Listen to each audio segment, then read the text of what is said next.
Hi guys, this is Laura, and Laura is in the USA, and we're going to talk today about various things, whatever comes up, but mainly I very much look at trauma. I've found I've been friends with Laura for some time on social media, and she does this amazing routines of dance and teaches, and she caught my eye, and we thought we'd do a video together. So, Laura, where are you?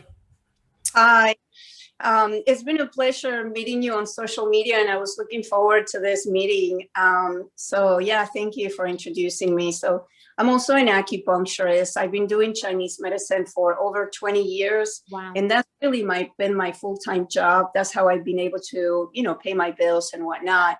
And now I just got my personal training certification, and I'm getting my gig together. I'm hoping to start teaching classes soon. So yeah, I'm in an exciting time in my life. Yeah, I think for me, the whole COVID thing has really helped me to, slow down and really sort of figure out the route that I wanted to go.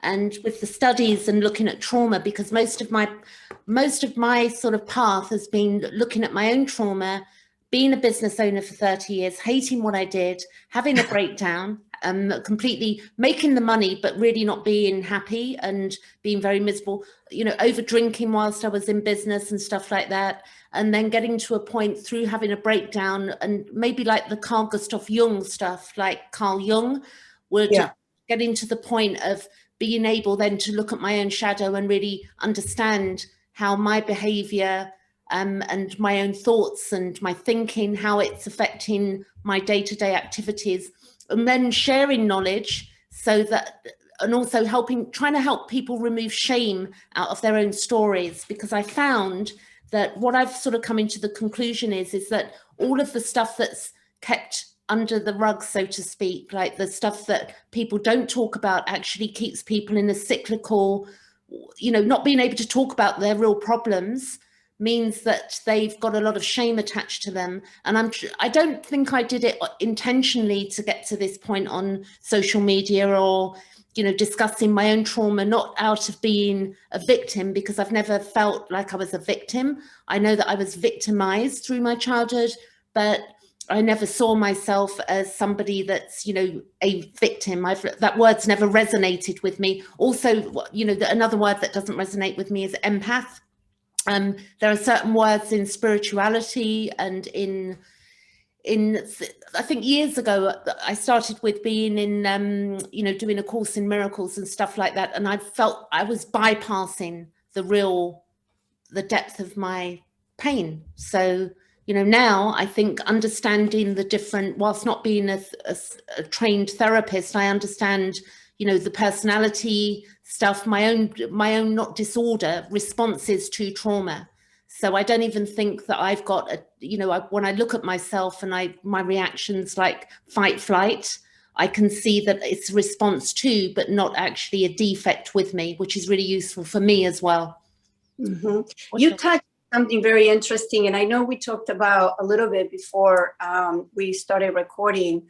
In the New Age spiritual community, and in some holistic medicine thought, or some people that do alternative medicine or energy medicine, there is a danger there that has happened. And that is like people are now basing things on phenomena. They're basing things off, oh, this feels good. My intuition is telling me this is what you need. And yeah, there is some people that are gifted, that can see through the other person. In my opinion, most of the time, the majority is our own stuff projecting. Yeah. So let's say that, I have a habit that every time I meditate, I start feeling certain feelings and my body get used to a certain calmness. And then I'm just sitting, meditating, and then I'm having a thought about a beach or something, and with a friend of mine. And then I get together with that friend. Yeah. And she's asking me for some type of advice. And I say, hey, in my meditation, this is what I think you need, this came up. This is really what came up. She'll believe it. So she goes to the beach to balance, whatever she needs to heal or whatever. And then she comes back and she's like, well, maybe it helped, maybe it didn't. But the point is, was it my intuition or was it my own story? Yeah. Sharing. And what I see in a lot of holistic and alternative medicine and communities is that they're just getting too ungrounded with this energy talk instead of focusing on phenomena, A, B, C, because then you have something more tangible to work with, and it's not coming up from a story that the person is making. So I think that's an important point, I think so.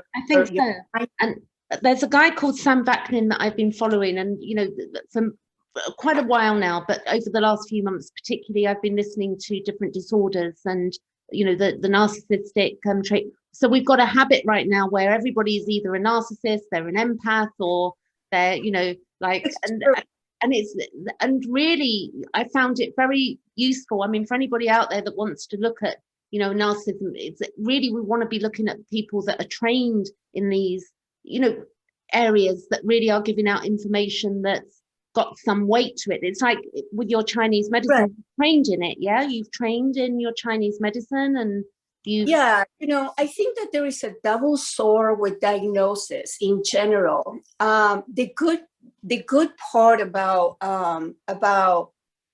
putting some type of name to something that a person is experiencing is that it gives a leadway to understand what in the world is going on. Yeah. They've been enough findings that there is certain patterns that are patterns of this harmony, whether are emotional or mental or physical, that fall into a specific category that everybody kind of have similar patterns. Okay, let's put these people in the narcissist. And it's not about putting it in a category, which I think that could be the negative part, but it's about understanding. It's about clarity. It's like, okay, this, there is something here in the human brain, in the human psychic, in the human body, that when we experience certain things, as different outcomes or patterns of this harmony might come. So for that, I think is wonderful. The dark side of diagnosis is, the danger of a person being over-medicated for that diagnosis. The moment that a person gets officially diagnosed, they might start giving them medicine, and medicine can be, pretty dangerous. I mean, I just talked to someone that is been 36 months bedridden. This is a young man who was given Valium for anxiety for 4 years. Wow. This man is experiencing a torturous state 24/7, and he's been bedridden for 36 months because they overprescribed Valium for his anxiety. Wow. So that dark side, in my opinion, of the diagnosis, it's like, you have this, you're going to need this. They don't do CT scans, they don't do blood tests, they don't know if that medication is going to be good for the person's biochemistry. They still give it to the person. That I think that that it has created an enormous amount of unnecessary suffering to a lot of people. I agree. The positive thing is understanding, having an understanding, so then we can have the tools to start working on those patterns that have been creating, whether it was harmful things for ourselves or for others, whether it was emotional pain or. It's so easy, Laura. When I think a few years ago, I think it was 2017, I lost my business, which I'm not. I'm quite okay with that happened after 30 years. It didn't happen in a nice way, but it was a breakdown point. And when I had anxiety and I was going to my doctor, I was experiencing like anxiety where I felt I couldn't breathe. So I kept calling out ambulances saying, I think I can't breathe. I think I'm going to die. I felt like I was dying, but clearly part of me was dying, which was a good part of me leaving something behind, like on a metaphysical level, not being out there. But I felt that death was a rebirth as well for me personally, and nobody could have identified that for me. That's my own version of it. But what I would say is that, not so much a rebirth, but a becoming whole. So it was not like some magical 3D, 5D out there, magical unicorn stuff. It was almost like I was shedding off pain in order to evaluate myself. Yeah, usually our transformations, our healing will come from a breakdown, not from a breakthrough. Yeah. It's like we have to, those crises have to happen because a lot of the trauma is in the unconscious. So we are not aware during the day. And if we don't have those breakdowns, those unconscious patterns, those memories are just going to keep dormant. And we're going to continue to do the same things, even if we have different desires, because that's still stored in our unconsciousness. And the only way I see is through breakdowns. That's when, if the person has enough tools or, is in the right mind and place or whatever, it can use that time to understand what in the world is going on and how to shift some of the things that have been self-sabotaging or whatever, or sabotaging other people's lives. And I felt also, I was offered the option at that time of anxiety tablets. Like when I was going to the doctor, they said, just take, anxiety or CBT. The CBT was really not for me. The CBT, that therapy, was just not touching the root of the issue. And I think that, and I refused because I'd stopped drinking in 2012. I didn't want anything that was gonna, alter me. I was very against it. I thought I don't want it. So I did wait because it was through the NHS, which is, I don't know what you have in the USA, but here there's a system where we pay in taxes. So we get the opportunity for treatment. We don't have to pay for that treatment. We don't have insurance. Oh, yeah. We pay. Like that here. Yeah, everything is very expensive unless you have very good insurance. You have to pay. You've got a different system there. But so I waited 9 months, and I was very lucky that I got my therapy at the trauma training center of the younger therapists coming through. So that therapist that was seeing me was overseen by a bunch of, qualified therapists. So for me, it was fruitful. So no, it's not so much the talking, but what I learned, because quite funnily, I only found out that I always felt abandoned, but I saw that on records from records that I've just come across that I was given 48 hours ago, and it's got abandoned written on it, which didn't make me laugh, but it did.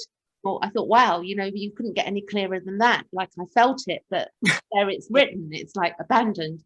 And the interesting thing is that the trauma, when we don't understand it and it's in the unconscious, we do keep playing out these patterns where we have an attachment style. What I found most difficult is my attachment style in relationship to intimacy has been a bloody nightmare for me.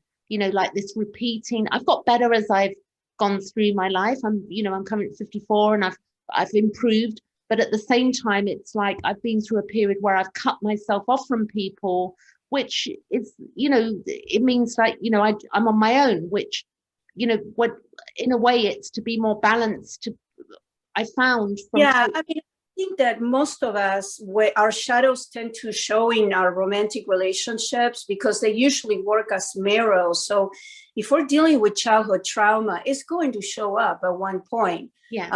Sooner or later, because they're going to get into our unconscious, especially if we're living with the person or something. It's different than just having a friend or having somebody see an hour here and an hour there. I think that for me, as I'm getting older, and I'm single too, and it's been difficult for me to find that balanced relationship. I had 2 marriages, and I married 2 wonderful men, by the way. But I think that the most important thing as I get older is to always come back to a place of centeredness, peacefulness, groundedness. That has to be the basis of how I'm going to interact with my next partner. If those things get too shaken, which I have my childhood trauma too. It can be very difficult because to me, it's a lot easier to be clear mind, clear emotions, if I'm in a calmer state. If there is too much chaos that starts happening, let's say my shadows show up, his shadows show up, and we don't know how to work with it, and we start taking things too personal, or it becomes a salad of chaos and emotion, usually, it's going to not end up well because no one can live that kind of life for a long time. And for a lot of us that have had trauma as children, we feel things super intensely because our emotions were so kind of like invaded. And, you know, so that split of the, you know, and I found the more I've got psychoeducated, not, you know, through knowledge and different books of, you know, on trauma, and the, you know, the higher end of that would be Jung as well, and the higher end, very difficult to read his stuff, but beginning to understand the anima and the animus and the shadow projection, and also not denying that bit, you know, that I'm not all pure and light, and being able to say that I've got this, you know, that because the other thing in these relationships when they go really get messy is that there can be a point where people are not putting their hand up and saying, yeah, well, actually I had a part in this chaos, you know. You know, yeah. I think the biggest problem that I've seen in my life with relationships, and I see it in other people too, is the blaming the other person. You have to work on yourself, you know. The person is the mirror. So if you're angry at the person, I always say, you know, if we pointing a finger, we want to go like this, and start asking ourselves, what triggered us to say that? Because that's them, that's our emotions. If we get pissed off, it's not they getting pissed off. We're getting say the three fingers back. When you point a finger, you've got the three fingers coming back at you, you know. So you've got that. So it's clearly, I do think it's, you know, and I think the tough one is, you know, when you've got reports of real childhood stuff that really did happen, like, you know, I know that Pete Walker was very useful to me in these complex PTSD book guys here. He said to me, I did actually speak to this guy 3 times. He lives in Berkeley, California. He's about 75 now, I think. He extreme trauma he went through also. And he said, and he was an astrologer before, actually, which pleased my heart, because that's my main thing that I love to do, evolutionary astrology, to look at the mind and the symbols, not for predictions of like, when am I meeting the man or any of that stuff, but to look at the shadow. Of the, you know, and the Lilith in us and the shadow type stuff.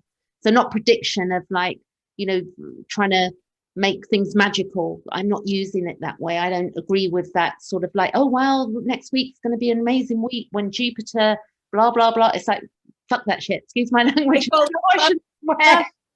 But thinking, fluffy, wishful thinking from the New Age spiritual community. Yeah, and excuse my language, anybody out there, but that's what I've got stuff going on, and I'm need to express it at the moment. And I think that also that, you know, so really when we're looking at it is to be at a point where, you know, we get to stop that blame. So this was my point.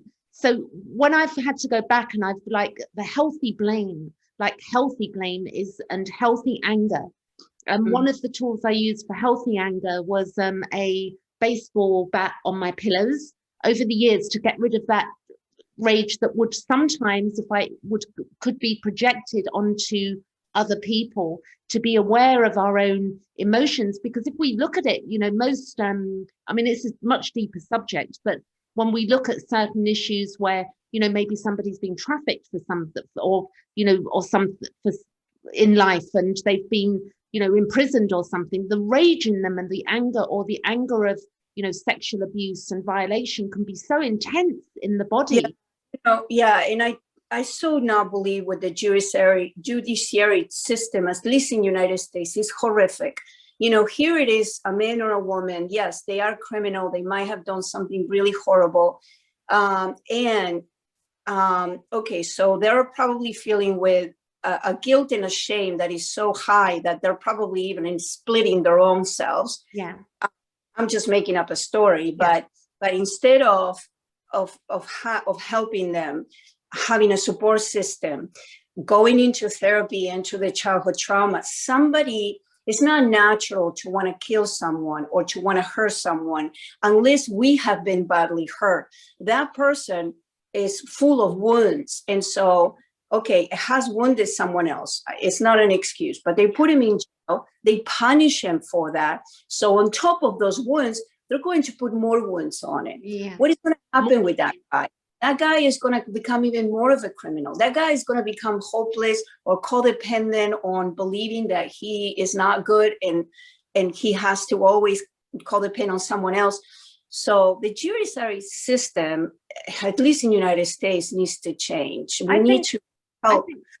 I think here as well, and this may be a very touchy subject, but I can relate to it, and I don't mind saying that for me, not from a victim stance, but I went through 12 years of sexual violation as a child. And the interesting thing where I'm at now on that subject is that we really need a system. I'm in the UK, but if there was a system where, people were not, it's not penalizing, but to get to the point where it allows people who've got that some sort of feeling of being twisted or not right in that way, that they can step forward and go and get help.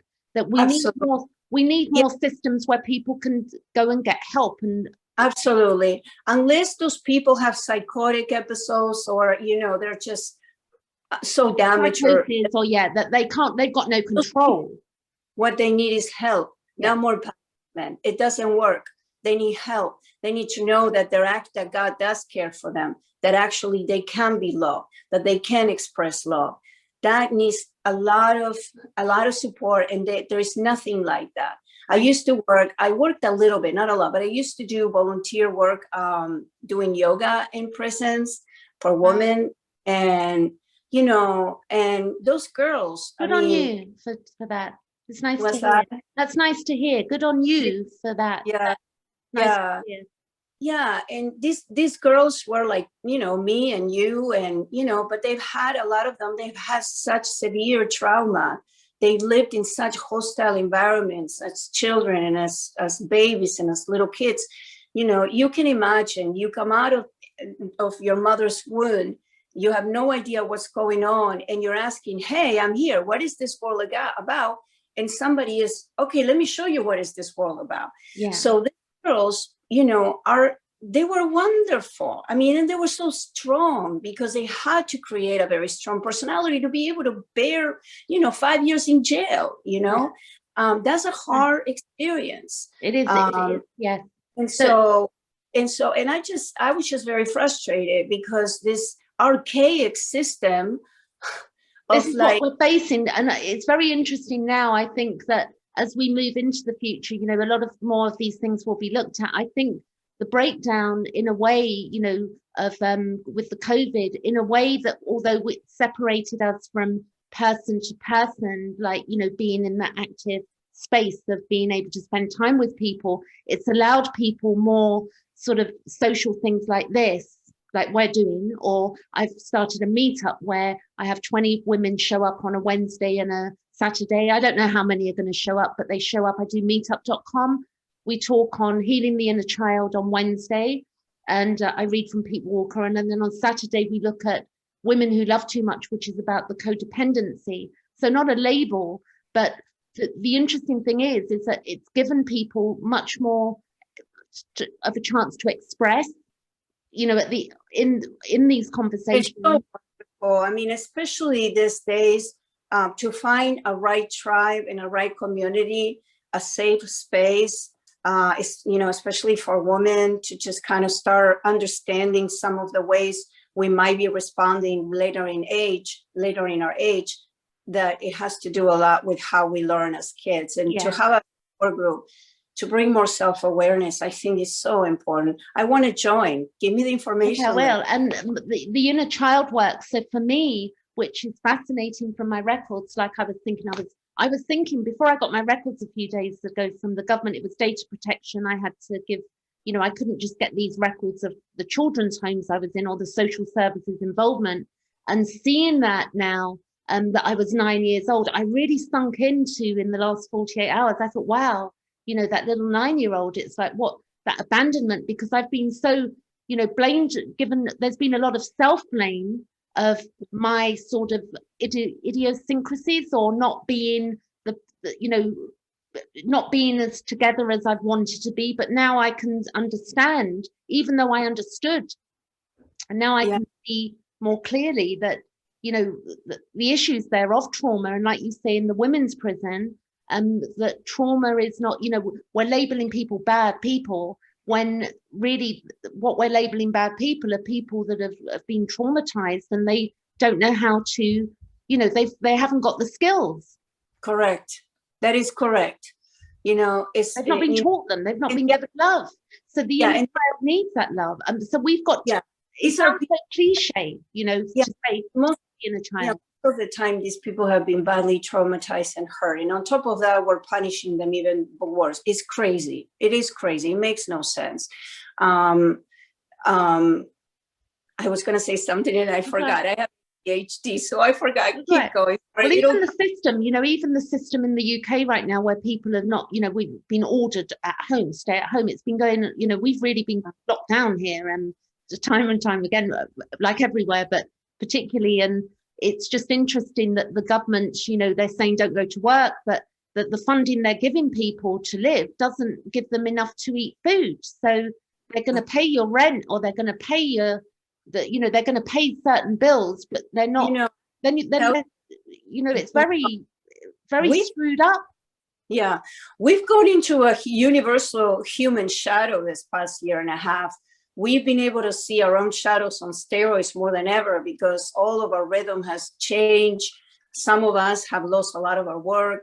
Our idea about how life was going to look like completely changed. So it's a lot easier for the shadows to come up when we're in distress.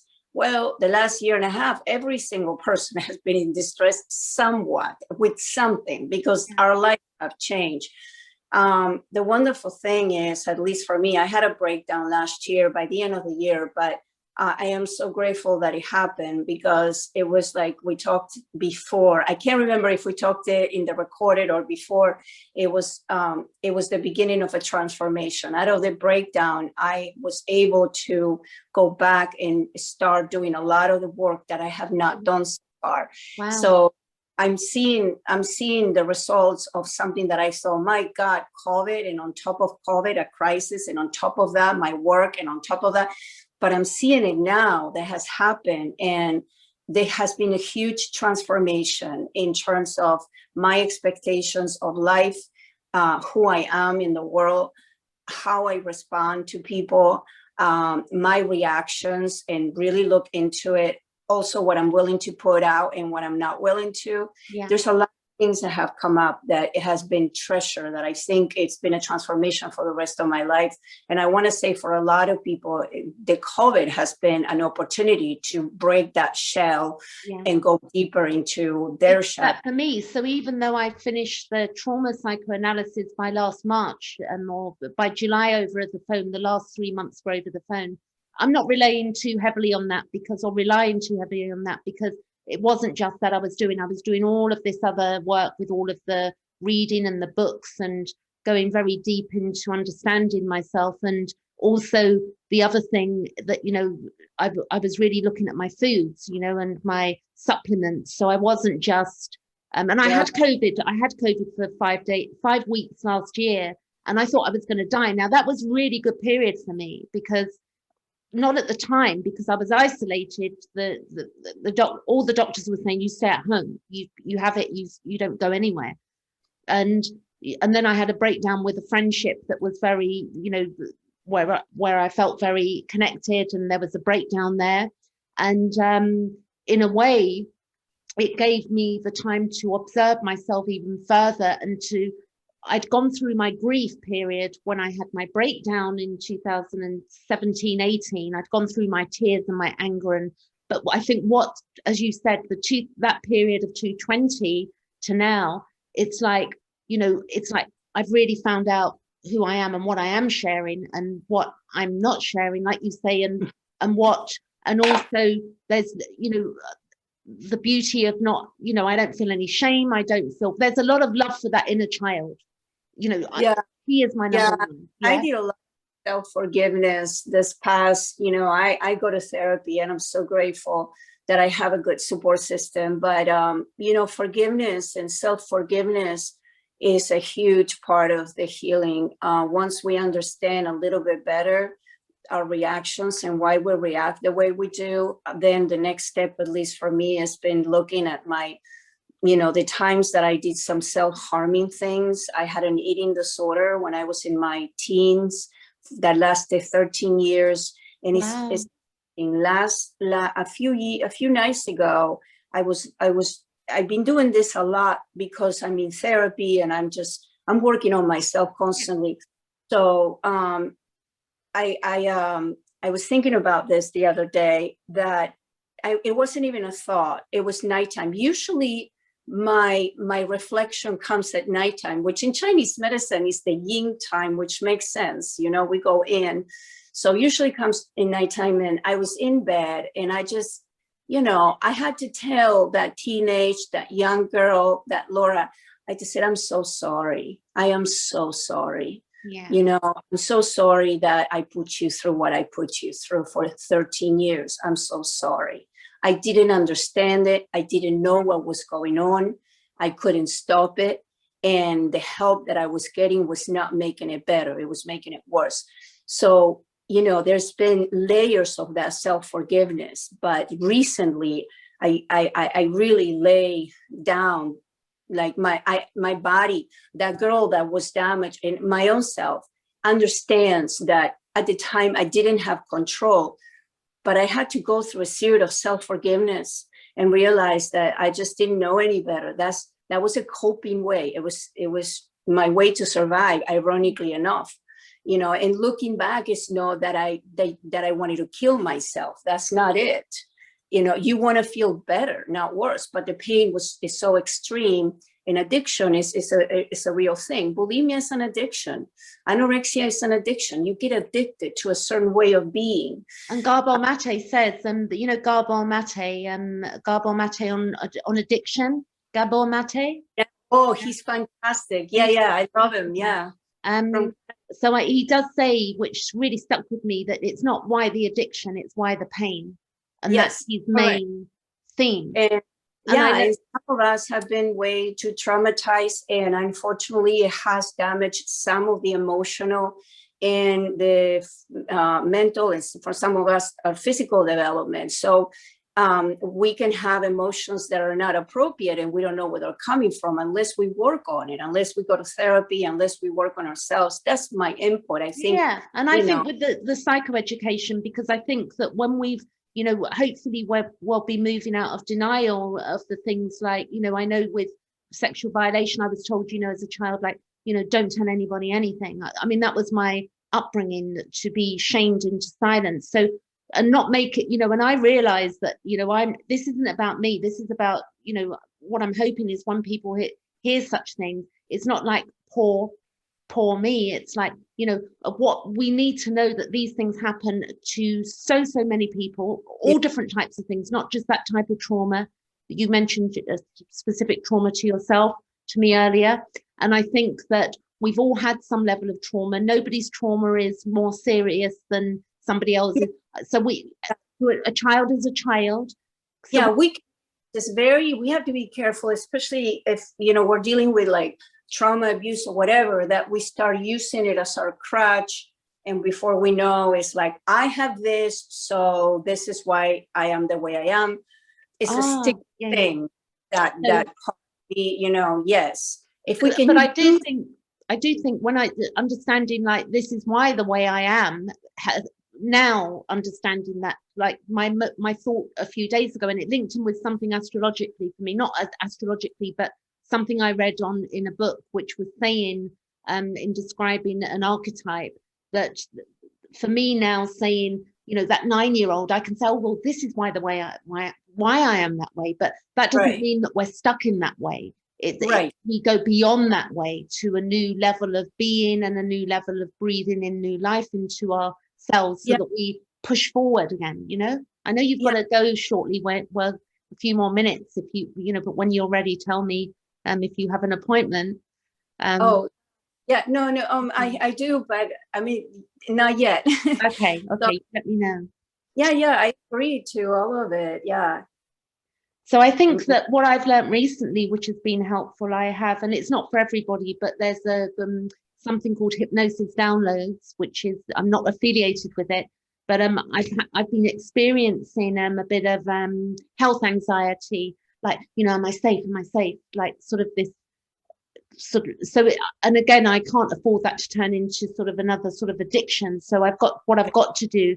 I've been listening to, you know, on the hypnosis downloads. I will put the link below this video for people. And it's basically 17 minutes of a hypnosis track that just talks, you know, to take you out of the body and look at your thoughts and your thinking, to slow you right down. I lost you there on the camera. You'll pop back in a minute. Sorry. That's okay. You're back. So it's interesting. There are so many tools. There is not one specific way through the maze or the woods of the trauma. But, you know, I think the first thing is that we have to lose any shame about it. And also that choose the people we're sharing with. I think you mentioned, you know, what do we share, what we don't share. It's because especially, you know, if we've been traumatized or to whatever, one of the things that is really important is that we feel safe. Yeah. And the moment that, you know, we start feeling that we're getting attacked or put down or whatever, it can be a sticky thing. It's easy to say than done. Yeah, I don't take it personal, this, that, and the other. No. What I found is the best thing is I choose who I'm sharing my things with.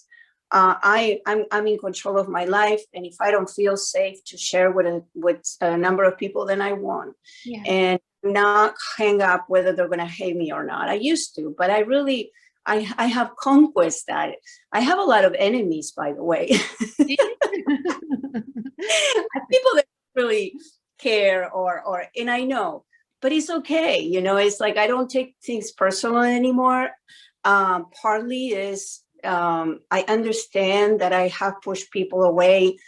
And partly is because of my coping mechanisms is part of what I do. But also a lot of the times, this is interesting because my emotions are very intense. So I have to always keep checking on myself so they don't come as too aggressive.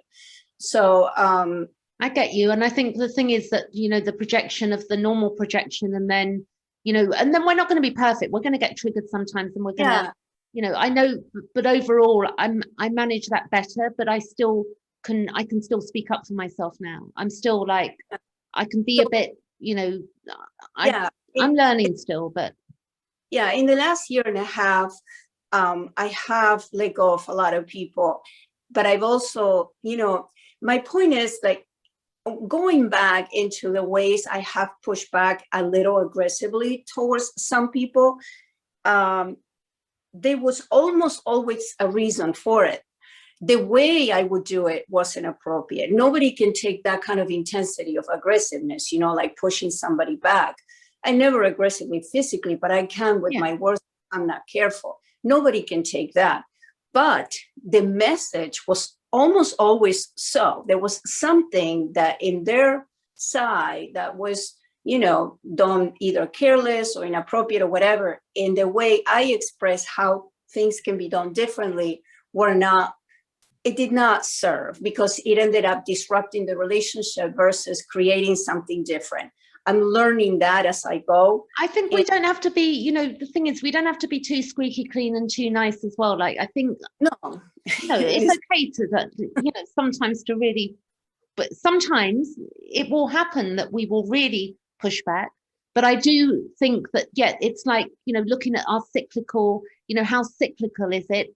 How much of it is us projecting and how much of it is the real, you know, the real, like, whoa, that's, I mean, I had a situation recently with somebody where I thought I'm not being spoken to that way. So I've come up all of a sudden with a boundary, whereas normally I'm too forgiving and I can be very sweet and I can be, you know, I've gone, no, I'm not being spoken to that way. So for me, it's where, as I've done the inner child working, so I'm not, when I'm doing this stuff with in the groups with the ladies, whatever, I don't know it all. I'm learning as much as I learn from other people as well. So in a group, I'm not the, you know, where people are like, I think what really gets me on, or has in the past, and I think it's waning off, where we've got these coaches and gurus who are so solved, their lives are so solved, and they're going to give you these 3 tips, or this tapping is going to change your life, or something is magic. And I think hopefully we're done with that, because it's just complete, it just doesn't work that way. Yeah. So life is good, you know, so how we can, you know, and how we can connect with, you know, we get the opportunity to connect with people as well through this. So So the psychoeducation, and I think knowledge is power, you know, clearly the useful knowledge and not the unuseful knowledge, but we've all got to figure that out. And then the fight, flight, freeze, fawn, which I showed you, has really helped me, like you said, with, you know, in our reactions, understanding what fight is. So the more we understand our, you know, and that we're not in denial of our own needs and our own pain. And we do you do inner child work, or do you not? I mean, inner child work is basically where we just become reparent. We become the mummy and daddy for that little girl or whatever in us, or the guys for the little boy. And we begin saying, hey, no, you know, come on now, you got to brush your teeth, or come on, eat that food, or, you know, don't skip that meal. I've had to watch myself with food. Because I've been when I used to drink and I used to smoke a lot, I'd undereat. So now I don't smoke and I don't drink, but I can still do that, you know, and think, oh, I'll skip that. And now I speak to that inner child and say, come on, you know, put that food inside you, drink that celery juice, you know, do it in a way that's nurturing and filling, you know, of good stuff. Yeah. So there you go. We're 5 o'clock in London. And the somatic work, I wouldn't mind talking to you if you know anything about the somatic and more of the herbs. We could do another talk at some point. I've really enjoyed today. Yeah. Yeah. Absolutely. Yeah, I really enjoyed that. So we can leave it there today if that's great. And then you got anything else you'd like to say? No, I'm so grateful that you asked me. I think that these days for me, communicating with like-minded people is really important, because I've been super careful. I haven't gotten the vaccine yet. I'm going to, but I haven't yet. So I'm being super careful, and I just really love these connections. They really do make a difference in my day. Yeah, they do. They do for me as well. It's, you know, and definitely. And I thought with this channel, with the YouTube channel, I was doing my astrology bits, and I thought I want to do something that's, you know, like this, where I'm having a weekly meeting with a woman who's got her own ideas. So wonderful. And share, you know, and just share it. So if there's anything, I think what would be nice, you know, with your, if you want, I'm not going to say if you don't want, if you've got any links you'd like to put below the video, if somebody can check out your webpage or something, then we can do that. You can let me know. And I've really enjoyed, and I'll upload this to YouTube after I've spoken to you.